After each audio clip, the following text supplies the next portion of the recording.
By looking around me, you can tell that regular backpacking season is over, so let's have a recap of my favorite gear from 2024. The award categories are the Big Four-ish, you'll see what I mean by that later, best clothing item, best pillow, best gadget, and best company for 2024. Just to preface a few things in this video, I've had to buy everything myself, so that unfortunately that means I don't get to buy a lot of different pieces of gear and only get a few different pieces of gear I get to try out a year. Yeah, let's go over some of the stuff that's really stood out to me this year. The best 10 of the year goes to the Durson X-Mid Pro 2 Plus. Now, I made a whole video on this, so I won't ramble on it too much, but this tent's pretty epic. I can understand why there's a huge community and following behind it. The overall build design of it and how thoughtful everything is. You can tell the years that Dan put into this tent and the design of it, just so everything works so seamlessly together. Of course, nothing's perfect. It's pretty obvious right now, setting it up in snow. Like I've said before, this tent is a pain to set up.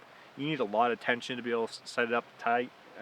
It's a pretty ugly pitch I did. I'm not using proper snow stakes right now. I know that'll make a huge difference. But yeah, I've been thoroughly impressed with the X-Mid. I've taken the X-Mid out in big storms. Now, I don't know how well it would have done with all the snow coming down on top of it. That's something I'll find out later in the season. The fact that you can fit two 25-inch wide sleeping pads inside here and have room to sit up is pretty nice.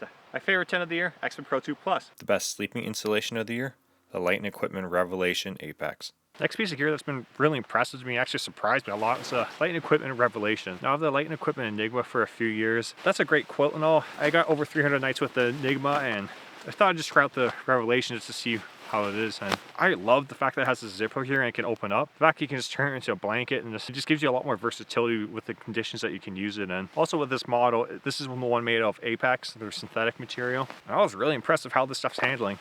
I initially just bought this quilt so I can bring my sleep system to really cold temperatures coming up this winter. I wasn't expecting to really use this as a standalone product, but times I have used this, it's really impressed how well the synthetic material does with moisture. When you compare it to like 950 fill power down, it doesn't lose any of its loft because it's synthetic. Synthetic, like everyone says, holds up way better. When I used my 950 fill down Revelation bag, it was degrading as the nights were going on, and I could tell it loses loft when it's in a super moist environment. Not so much with the synthetic material. This thing's a real bargain too. At $300 Canadian, so a lot cheaper US. Surprised more people don't recommend these. They are a little bit heavier though, but I think this thing, there's a lot of benefits to using synthetic. The Apex Revelation is a really cool product that I wasn't expecting to like so much. Best sleeping pad of the year, Thermarest X-Lite NXT. Okay, this one was a big surprise for sleeping pads. So this is the Thermarest X-Lite NXT. Oh, it's a lot, big mouthful. Gotta shorten it down, Thermarest. I was thoroughly surprised with this pad, how comfortable it is. Because I've used the older Thermarest X-Lite, and with new improvements over the NXT made it way more comfortable. I was surprised how much nicer it felt. I'm a bigger guy and I weigh a lot. I'm roughly like kind of mid 230 pounds. So keep that in mind, but I find when I lay on my side, it's a lot more supportive compared to the other one. I used to have like my arms and hips used to kind of go numb throughout the night, and I always have to toss and turn around because of that. But this one just seems to distribute the weight quite a bit better for me. It is a little bit thicker, and how light it is now, like I've beaten pretty hard, kind of winded myself a little. I haven't been able to test it out in colder temperatures yet, so I don't know how much warmer it is compared to the original X-Lite. They improved the R value on it.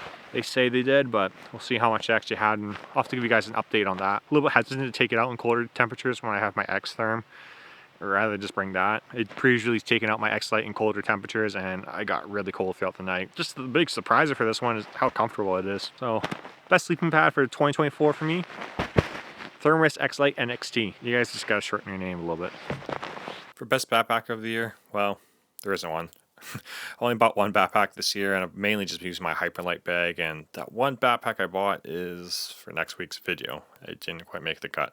Best pillow, Mountain Equipment Co-op or Company Deluxe pillow. This pillow I've had from Mech, I really like. Its weight to comfort level is pretty nice. This is the medium-sized version of it.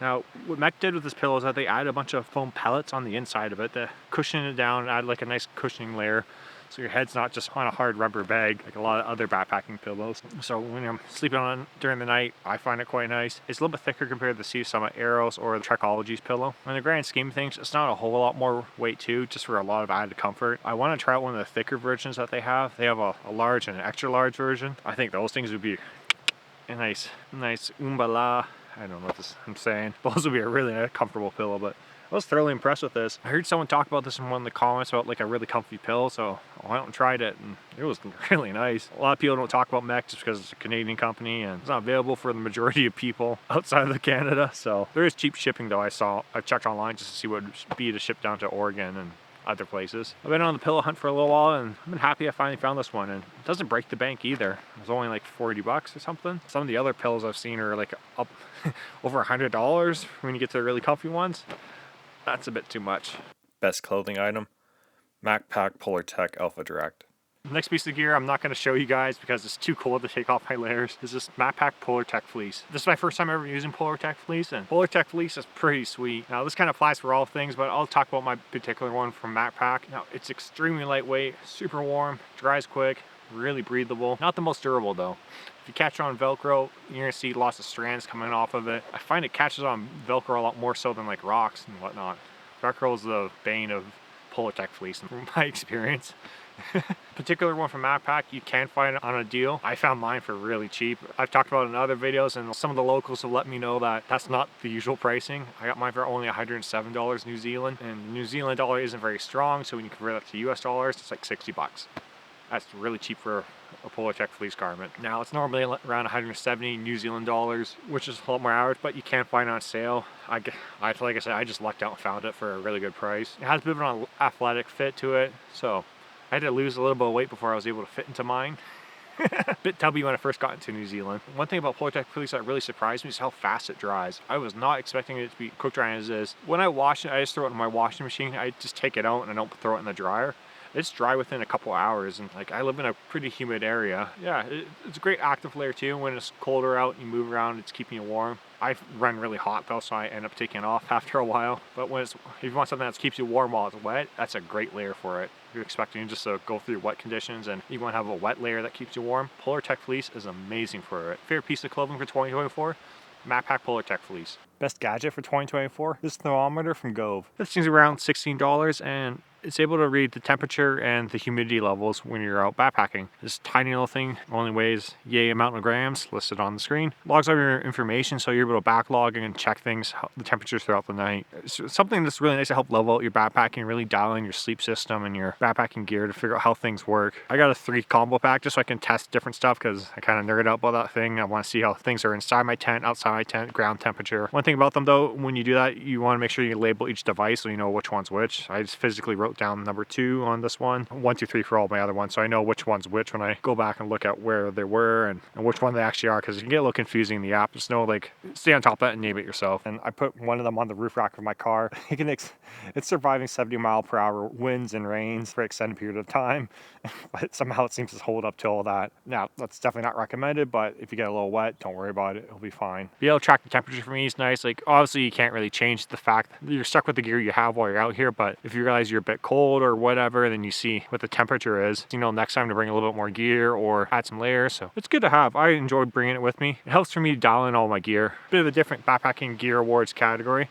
and that's companies. This is my first year in the backpacking YouTube space. It's been a lot of fun doing that. So I haven't really gotten to work much with many companies, but I've had one company in particular that's been very active in my comments on my YouTube videos, and that's Durston Gear. What Dan Durston's doing with his business is really cool and it's very unique compared to a lot of other companies. Not marketing his gear, but just being extremely active in the community, commenting on people's posts, super active over in the ultralight subreddit. Somehow he can find any post if someone's talking about some sort of Durston gear and he'll have a comment on it. Very insightful feedback on the stuff too. A few videos ago I was talking about with my X-Mid how I wasn't thoroughly impressed with the durability of it, and then Dan just, without me even asking, sent me a patch kit for the tent. I just thought that was really cool. Other small touches are like, I've messaged them a couple times just over like shipping addresses and whatnot. The communication between them is just a nice skip from the corporate BS that we all get sick and tired of.